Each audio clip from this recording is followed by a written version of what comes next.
Okay, moving into part two of this lecture, I just want to wrap up my statements on traditional versus egalitarian roles as far as they pertain to gender, because we will hear these vocabulary words again. So just a reminder that the typical roles is something that we typically view as males should do X, Y, and Z, and females should do X, Y, and Z. And then egalitarian is kind of this newer view of what women and men should do inside of their families. For example, if we talk about dating, we would assume that the traditional dating role would be the woman to act non-verbally but interested, right? So flashing smiles or glances, and then the man to actually act verbally, so asking for a date and pursuing a dating relationship. So that's a very traditional view of how men and women would interact in a dating situation. The egalitarian view of that is that both partners are empowered to speak. Both partners are empowered to request an outing with one another. And you may see this in your family. Okay, so you may see that not all of the men in your family are the lone providers. All of the women in your family are not the homemakers. So you may also see a combination of some of this. So I will say that I grew up in what I would call a combination. My mother and my father both worked outside of the home. But because of the times of their jobs and when they got off in the afternoons, my mother was not the cook in our family on weeknights. My father was the cook in our family on weeknights because he got off an hour and a half before my mother did. You know, you may kind of have a combination of roles in your family. However, for me, I would say the cooking was very egalitarian. However, the role of cleaning was not. So my father, while he does now help my mother clean, he did not when I was a smaller child. My sister and I helped my mother clean. And so we did have some traditional type roles in my home growing up, but we also had some egalitarian roles in my home.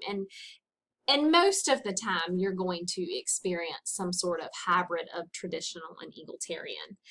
So that brings us to one of your questions in your notes. So what type of gender role relationship did you see modeled in your home, either past or current? And how has that affected your idea of what gender roles should be in your personal relationships? So I know for me, I had a father that was very, let's see, he would take care of things. He was handy. So if something broke or something went wrong in our home, it was just a daddy or husband fixes. And so when I was selecting a mate, I tended to look for that.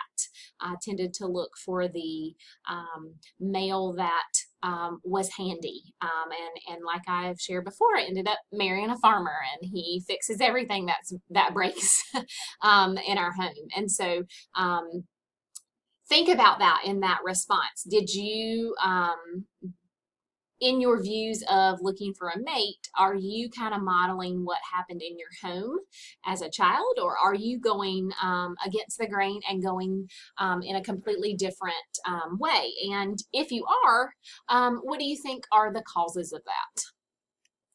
All right, so moving on, we're going to talk about how gender is socialized. So it is, again, created in our society, and it is reinforced through different agents of socialization. And the first, obviously, is the family, which is what we will focus on in this course. And I've kind of already gone over the ways that the family socializes gender.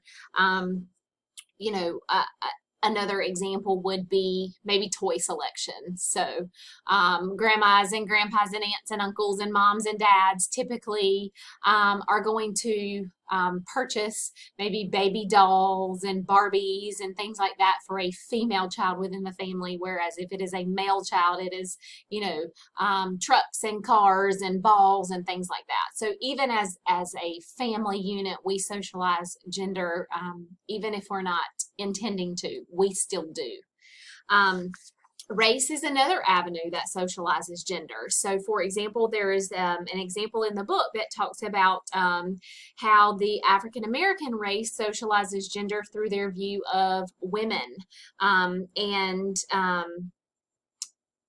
It is not that the African American race in and of itself created these stereotypes that the book uses, but it is a stereotypical way of looking at a particular gender within a race. And so the book uses some of those examples.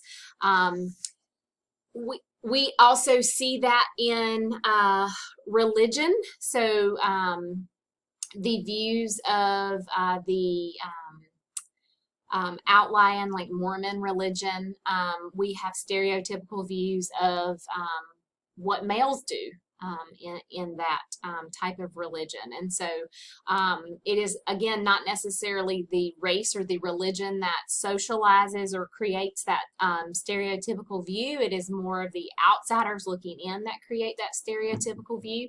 However, it is a society view of that gender. So you may find that there are other things dependent upon your particular race or your particular religion that you internally socialize. You know, you may find that in your own church or in your own family, that you guys expect certain things of men or certain things of women. The other that I skipped over is the peers. So your friends in your social group influence your behaviors.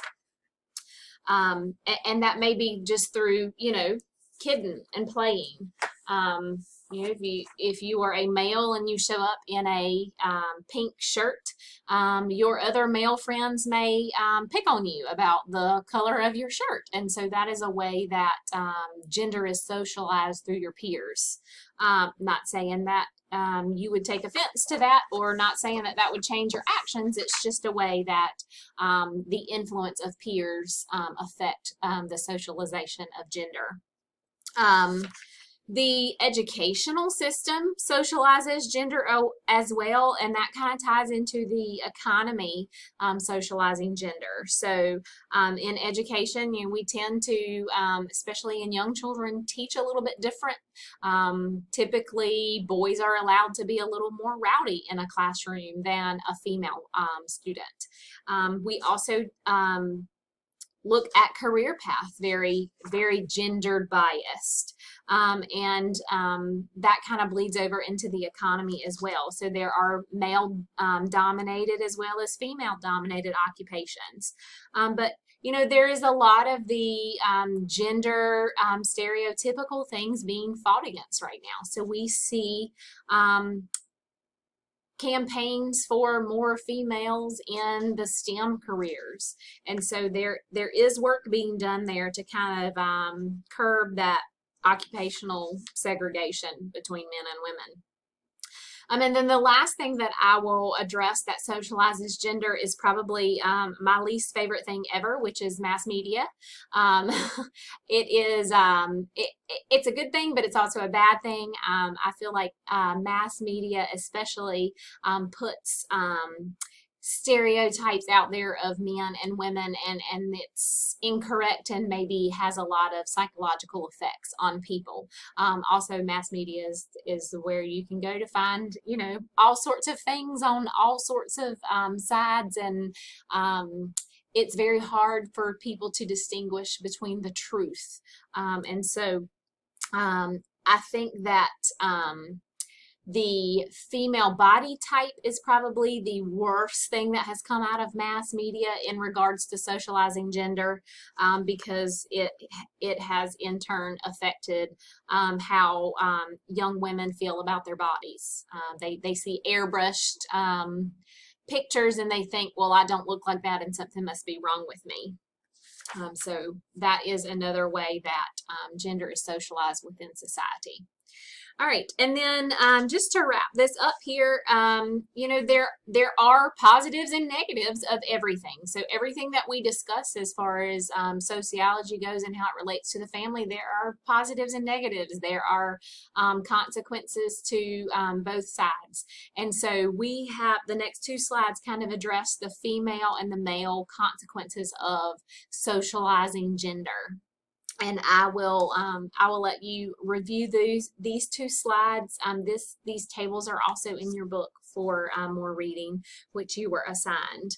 And so some of these you may determine that, you know, hey, that the book says it's a positive consequence, but that's actually a negative consequence for me. And so again, nothing is right versus wrong. It is just a way for you to kind of look at the information and kind of analyze. So for example, the book says that a female's identity is not necessarily tied to her career. It's more tied to the relationships that she holds and those relationships within her family. But if you are a female that does not long for family and offspring, and you are tied to your career, that doesn't necessarily mean that you're wrong. It means that you have different goals and different priorities and different views for your particular life. So you may see some things on this slide and on the next that are not necessarily in line with your views, but that's totally fine. This is just the traditional type put something in a box view for consequences of those socializations. So I will let you kind of think on that for a few minutes. Feel free to pause me if you need to go back. And then let's talk about, again, that essential question of the day, which is how are gender and family related? So by now, you should be able to answer that question. What is the purpose of the family and how does it continue on with that, that socialization of gender? And then finally, your summary questions of your notes for session 2 talks about, you know, what happens when the family unit teaches traditional gender roles, but then what happens to the family unit when it does not teach traditional gender roles? And again, this is something that I really want you to just kind of delve into your personal feelings based upon what you've read in the book, and think about the consequences of families teaching traditional gender, but families also teaching non-traditional gender roles.